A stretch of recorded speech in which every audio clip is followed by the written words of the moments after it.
Hi. Welcome to Someone Else's Movie, the original podcast where an actor, writer, director, or nebulous industry figure gives a little love to a movie they didn't make. I'm Norm Wilner, senior film writer for Now Magazine, and this is the other thing I do. My guest this week is Ashlee Blackwell, a Philadelphia writer who's tackled horror in cinema for publications like Rue Morgue, The Guardian, and Birth Movies Death. Her website, Graveyard Shift Sisters, focuses on black women in horror, and now she's a writer and producer on the terrific new documentary Horror Noire, a history of black horror, now streaming on Shudder. It is thus entirely appropriate that Ashlee went with Ganja Hess, Bill Gunn's remarkable 1973 horror psychodrama starring Night of the Living Dead's Duane Jones as Hess Green, a respected anthropologist grappling with an inexplicable, infernal thirst for blood after he's stabbed with an ancient bone dagger by an unstable assistant. This would be bad enough, but then Hess meets the assistant's wife, Ganja, played by the amazing Marlene Clark, who'd starred in Gunn's first feature, Stop. And Ganja has a very different take on his condition. A vampire movie that isn't really a vampire movie, Ganja Hess was butchered by a nervous distributor after its Cannes premiere and spent 2 decades knocking around the exploitation circuit in a considerably diminished version. Gunn's original cut resurfaced after his death in 1989 and has since been restored by MoMA and the Film Foundation so it can finally be appreciated as the radical experimental work it always was. Ashlee can tell you about it. This is Someone Else's Movie. It is a removal kind of away from what was going on during the 1970s as far as blaxploitation. The writer and director originally wanted to make this kind of film. What the producers and executives originally wanted from him was basically like a Blackula 3. They wanted something a lot more schlocky. And kind of surface and not as deep as what he wanted and what he envisioned. And he originally was a playwright and someone who was deeply immersed in black art and black culture, and also what black art meant to the black artist, and how and what my perception of Bill Gunn was somebody who really wanted to push the boundaries of kind of how we talk about black identity and grapple with the politics of it and grapple with what was going on in the culture during the time.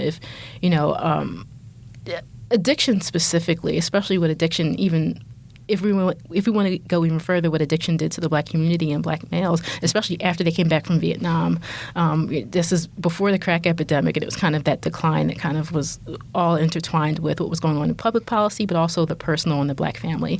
And I thought he did a really excellent job kind of making this very dense, quote-unquote black vampire movie that wasn't a black vampire movie, but it was more about that particular idea of addiction, but it expands so broadly with these other aspects that's why I've always had a difficult time kind of talking about the film, and it's been easy for me to kind of watch it and get this kind of revelatory ideas about it by looking at it from frame, scene for scene, and also maybe just even kind of narrowing in on that one character, which for me obviously is Marlene Clark as Ganja Maida, and so and her character, because a lot of people focus on Duane Jones in the film, but I felt like she had a really significant, meaningful arc as well. And also just the radicalness of her character towards the end, where she decides not to kill herself. She's like, I like this kind of, this, excuse my expression, but this big dick energy I get from being this vampire.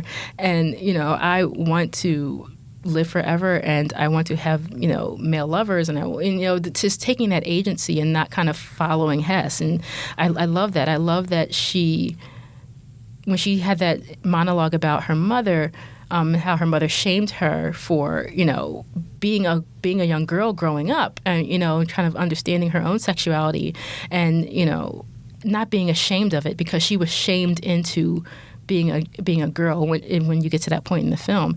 And to have that arc and to feel comfortable with who she is extremely empowering, especially for a male director to implement that into this narrative.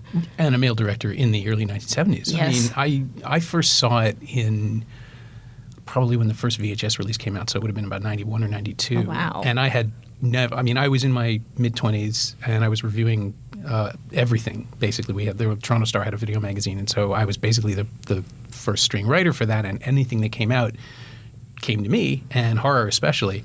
And it was all I knew was that it was the movie with the guy from, like, I knew about Duane Jones, right? That was the only time I'd ever heard of it referenced in books. I'd never seen it. There were no screenings in Toronto, as far as I know, in the 80s.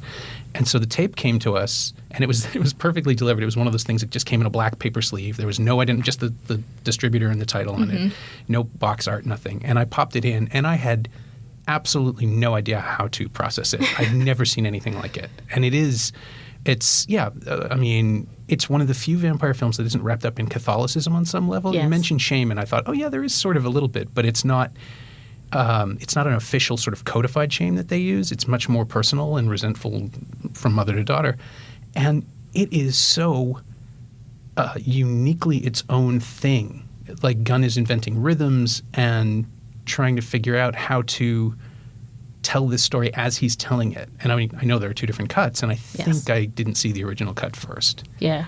But it's all kind of fogged up in my head in this miasma of experience. Yeah, no, I think that's a perfect way of kind of describing it. Again, it's definitely a film you have to watch more than once. I feel like it's an acquired taste as well. I don't think it's a movie for everyone, but I think, especially if you're a completist as far as 70s cinema, black cinema, specifically horror cinema, black horror cinema, it's definitely something you should at least watch once. And if it's something you don't even understand, it's really great to read about other people's perspectives. I know there's a couple of video essays on it as well that are fantastic. And so they really give you that kind of those epiphanies that if you didn't kind of understand it from your perspective before, it's a really great conversation starter because it's really interesting to hear others' perspective on it as well. Yeah. Well, when did you first see it? Goodness. I think once I started my blog and I was just kind of exploring 70s horror cinema, especially when you're dealing with kind of black characters. And so Ganja Hess, it's so mucky. My memory is how it came into my radar because I know it got a resurgence kind of around the time I started my blog and it was available to watch. Yeah, that was when the Blu-ray came out. Right? Yeah, I think so. And I think I had a DVD copy or something and I just watched it and I was just like, I had no idea what I watched, but I knew I liked it. There's something about it I liked. And I think, again, for me, the idea of seeing black female characters be so left of center and such a really bizarre narrative just as this one, that is what I found very fascinating about it. And so I kind of dug into that, and then I watched it multiple times, and I was getting more out of it as I continued to watch it. And again, exploring other people's perspectives, especially other black women who are having the same discourse and reading actually academic essays on it too. It's fascinating. Yeah. I mean, I know what it felt like to experience it 20 years out of its context. I can't imagine 40. It fits. You mentioned Vietnam, and I'm glad you did, because it feels like one of the first reactions to Vietnam, the idea that something is going on away from us that we don't fully understand, but the people are coming back changed. And the metaphor is ingenious and also incredibly disturbing because it's one of the few horror films about contagion and transference that doesn't have a moral judgment on the people who get infected. You know, it's always the guy who puts the electric blanket over the ice sculpture or the person who doesn't read the responses from the other team and goes into the bad room. It just happens. He's just infected. I mean, well, it happens to the first guy. And the infection just finds people. And then that's a really disturbing metaphor for vampirism that I don't think – I mean, I certainly hadn't seen it before in terms of the historical depiction of it. Vampirism is always being – taken or surrendered or compromised in some way. And here you just have a guy who he's not asking for anything. It just happens because he worked with the wrong person and then someone else gets infected. And the idea as well that it's, vampirism is classically depicted as a curse, but it looks like it feels pretty good sometimes. Yeah, it definitely. I feel like they do kind of both. They show how it's involuntary, but they show how it's kind of embraced as well. Yes. And there's, again, the same thing. There's kind of this beautiful transformation to it. There's also this, when he converts ganja, he really takes his time showing you the process of it.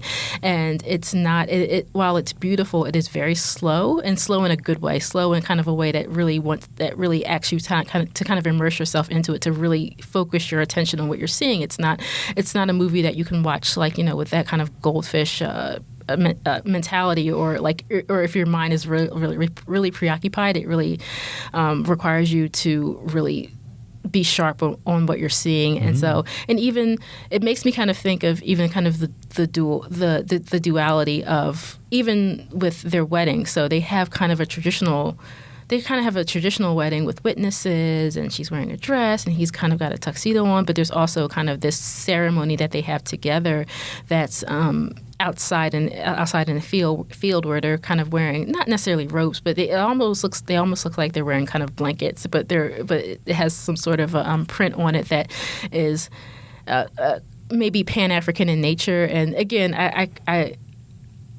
I love what he's kind of doing with that as well, because he's also kind of grappling with another movie that Marlene Clark did was kind of Lord Shango, which is it kind of does the same thing where during this time period there, if you want to talk about Afrocentrism, it's this, it's young adults kind of grappling with. We grew up, a lot of us grew up in these kind of traditional Christian backgrounds, but also we're kind of embracing this new identity that helps us be in tune with who we are as Black people, where we're living in a country that kind of suppresses that, and we want to finally embrace it because we feel like we have the freedom to do so.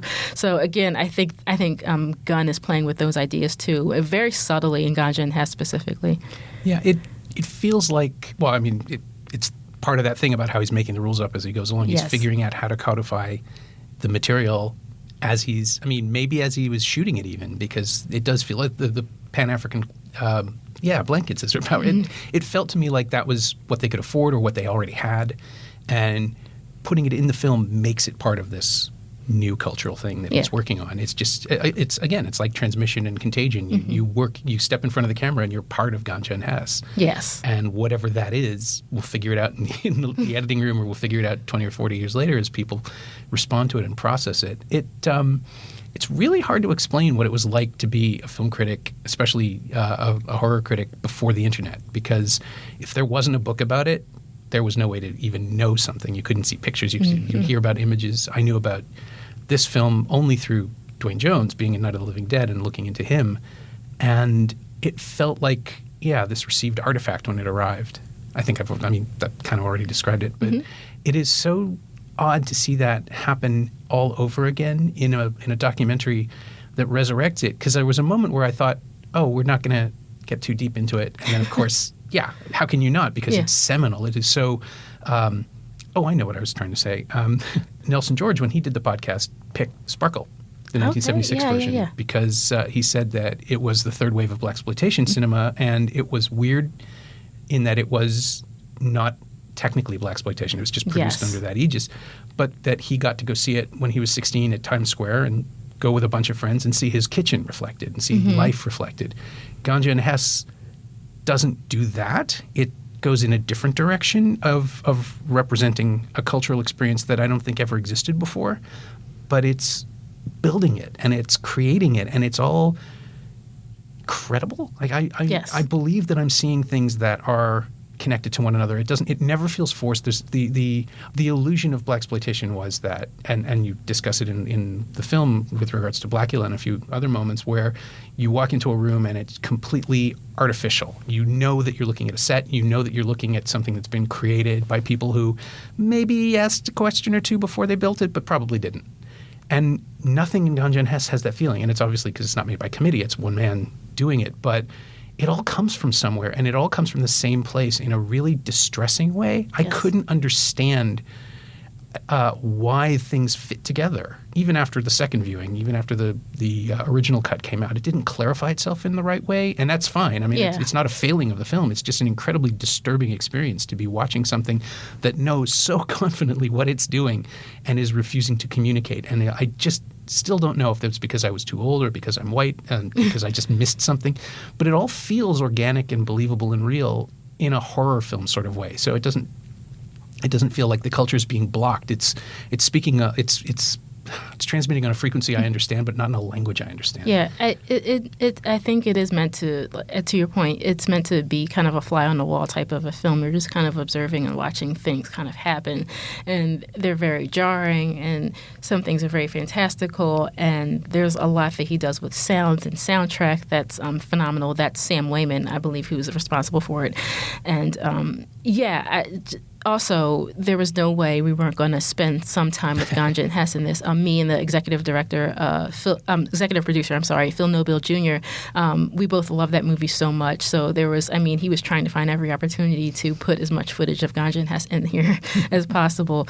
So, because we understand the movie as, again, it's a film that doesn't get talked about enough. Like, when you think of 70s blaxploitation horror specifically, everyone defaults to Blackula, but no one wants to spend time with Ganja and Hess. Not no one, but, it feels that way sometimes. And we also, again, a part of what we're trying to do with this documentary is give people an education that they're engaged with. So we already kind of have your attention, and now, because I've seen audience reactions 3 times already, and it's been really fantastic. But what has been the most rewarding about it is seeing people come out of the theater and saying, now I have a whole list of films I didn't even know existed, and we're almost certain, I'm confident that I feel like Ganja and Hess is definitely one of those films. Oh, how could it not be? It's the one I'm going to be willing to bet few people have heard of. Yes.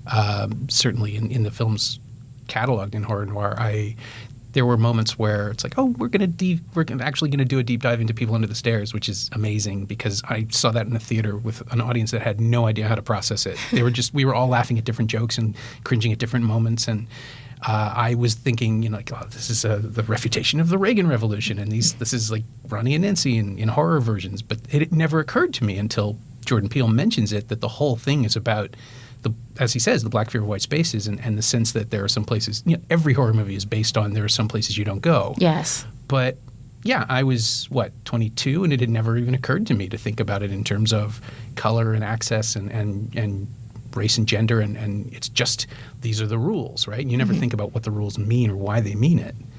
And, yeah. I'm sorry. No, I was going to say, 100%. I think for me, I watched it when I was younger, but seeing the People Under Stairs, post Black Lives Matter, it is really startling. Yeah. And I think, again, for a new generation, I think that it's really excellent commentary on, now the Ron and Nancy kind of symbols are, maybe it's Trump and Melania, I guess. I don't know. Pence I don't know mother, if it's right? I don't know if it's necessarily Melania, but yeah, it's the kind of it's maybe one similar, or any kind of fill in the blank racist politician that you can think of, and seeing a young black kid be the hero is I think it's extremely it was revolutionary then, but it's definitely something that's going to really make people sit up and cheer now, especially people who aren't familiar with that one.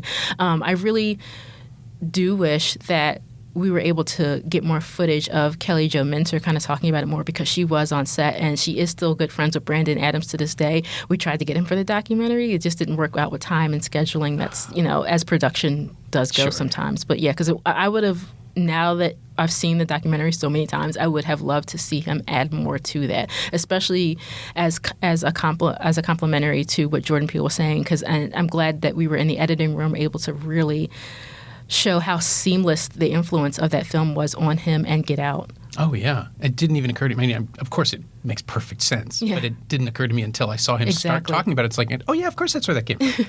But the idea, too, that a horror film, it's not new that horror films continue to speak to us. It's always been the way they work. But the things they tell us to be afraid of change over the years. So Ganja and Hess maybe has receded a little bit because vampirism isn't the big deal it used to be, and because it isn't in the shadow of Blackula as the exception, also because it just went away for a while in terms of distribution.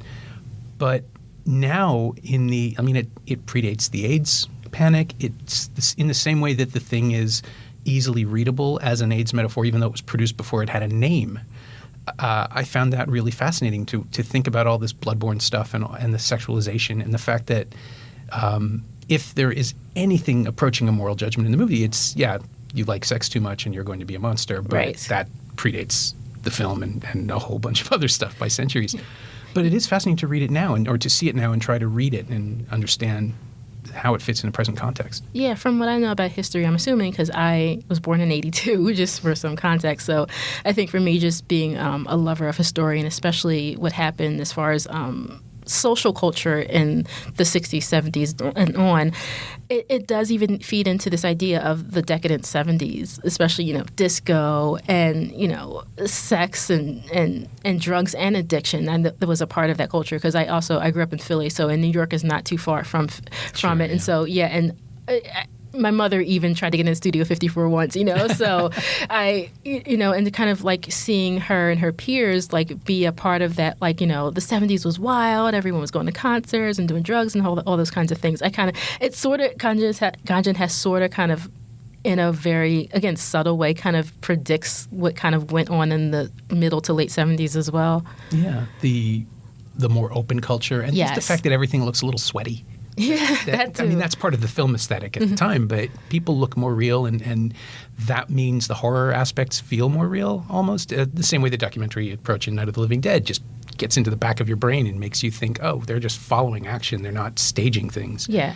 Ganja Hess has a sort of immediacy and like a handheld kind of unnerving sense that we're getting a little too close. And not in terms of sexuality, but in terms of danger. Mm-hmm. The idea that it can get out, that the infection might get past the screen, which is the best thing about any disease movie, just the sense that it's, you're not clean when you leave the theater and you don't feel like you should have touched the seat when you sat down. But the sense that what you're seeing is the beginning of an epidemic, is the sense that something is getting out. Mm-hmm. And that's always my favorite aspect of horror. So I plugged into that part right away. Yeah, and that's an interesting point too, because there's also a lot of nudity, and if we even go even deeper with that, there's a fear of black male sexuality specifically, and there's a penis or two in this film, and I know that I've watched it with friends, and they found that very uncomfortable. I could see it on their faces.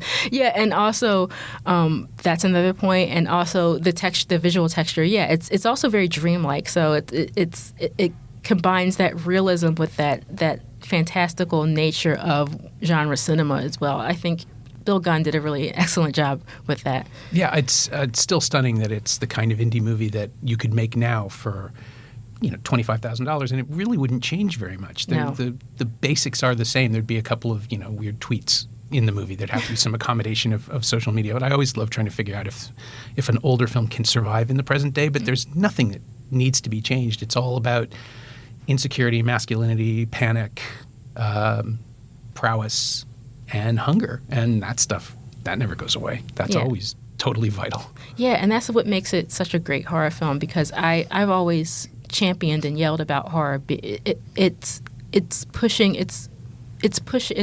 at your insecurities. It's poking at what you fear and what makes you uncomfortable, because it wants you to confront those things, and that's why you're watching it. You're seeing it on screen, and then how are you going to grapple with it, and how is your consciousness going to evolve from it?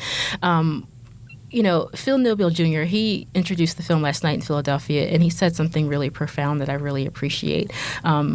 He said he saw the movie in his early 20s, and he said he hated it. But I think what he realized is that he thought he, had an idea of, I understand this genre. Then he sees this movie and he hates it. Sure. But then he realizes that it's a movie that's not talking to him and it's not for him.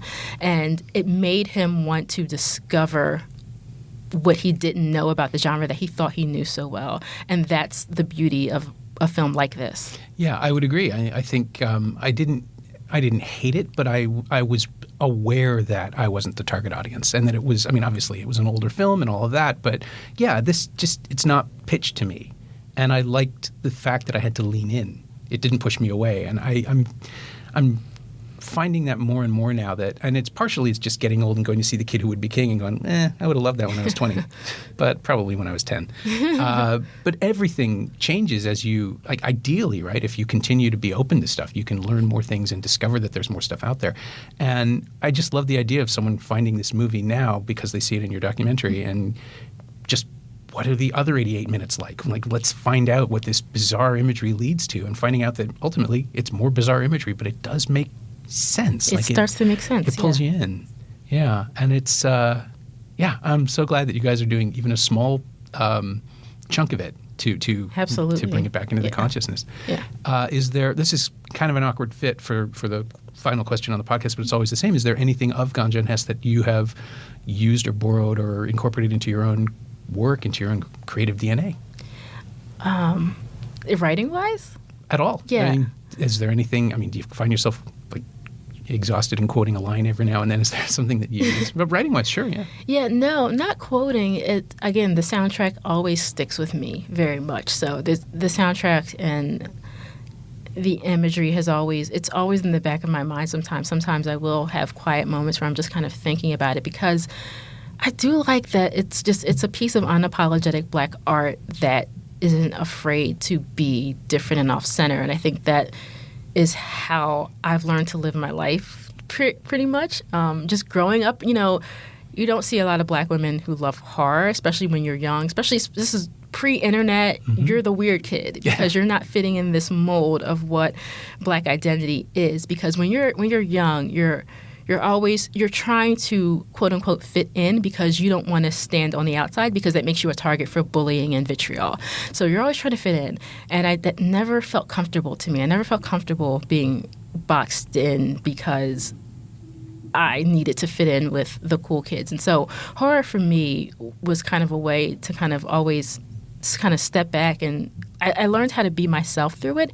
And so when I discovered, there were Black creatives producing this kind of work in the genre and something that's so raw, it's so self-affirming and so beautiful and wonderful. And again, just going back to what I said to bookend, just writing about it, it's also a Black male story, but it's also a Black female story. And that balance, if you really watch it multiple times and really get it, you will see that this is not feminist, but almost feminist, because it's trying to play, because Bill Gunn is trying to play on equal footing with this is I'm sure what Black women go through, and this is also what Black males go through. So, and just doing that it's pretty incredible. Yeah, and for the early 70s, when that wasn't a consideration for most storytelling, yes, Black or otherwise, it was really, male dominant, and there wasn't a lot of, short of, I guess the Pam Grier films where she had power but not necessarily agency, because she's still subject to male filmmakers and screenwriters.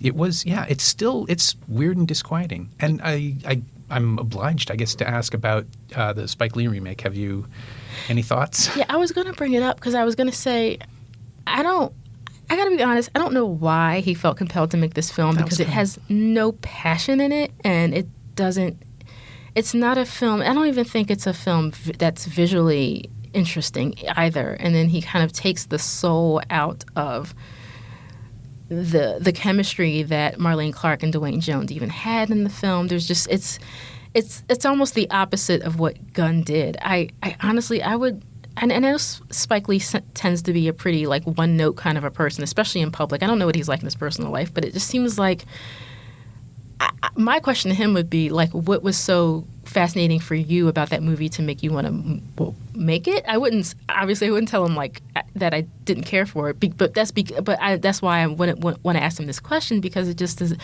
it lacked that.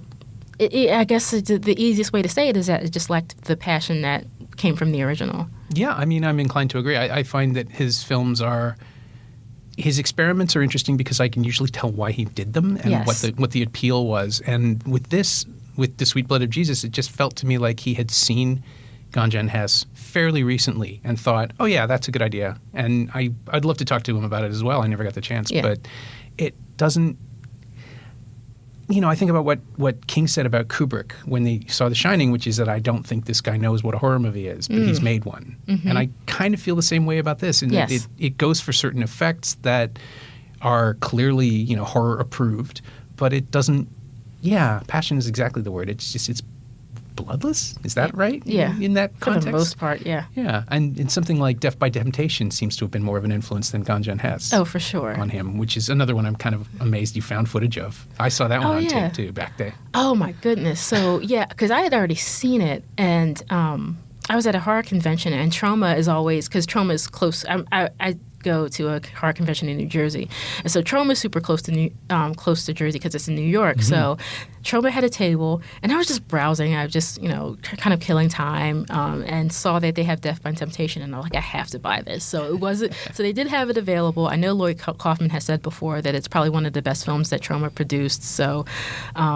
We definitely had that footage. I think it finally was released on Blu-ray, so that's fantastic. I had to buy it. The cover art's amazing too. I love it.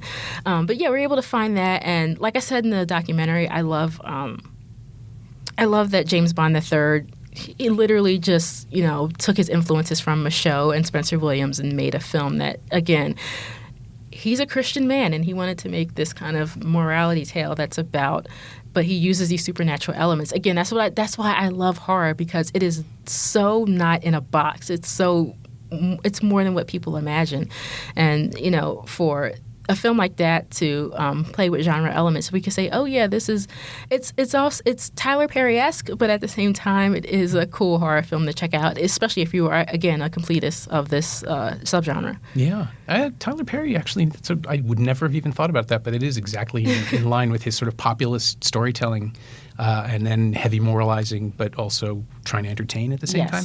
And also, you just get that early sense of. Or not early sense, but you get that sense of what practical effects could do if you put them together really fast, and it's still sort of fun. Mm-hmm. It's fun, and it's still believable to me. I like the imagery, I like the makeup effects. I don't need CGI. Just if you spend $20 on some prosthetics, because it still kind of looks real in a sense. I don't know. I don't know how kids feel about prosthetics today or real special effects, but I still think that they are really effective. Yeah, I think the fact that people keep discovering 70s and 80s horror is endorsement enough, right? That there's still a market for it. Bring it on. My thanks to Ashlee Blackwell, who you can see offering further insights into both Ganja Hess and horror in general in Horror Noire, A History of Black Horror, streaming now on Shudder. You should also check out her website, graveyardshiftSisters.com, for deep dives into all manner of black horror. Thanks also to Amanda Gunn Monroe for setting this up and letting us use TIFF's podcast equipment. I really need to think about upgrading. You can find Ashlee on Twitter at Graveyard Sister, all one word, and you can find Ganja and Hess in terrific, nearly identical Blu-ray special editions from Kino Lorber in North America and Eureka Classics in the UK.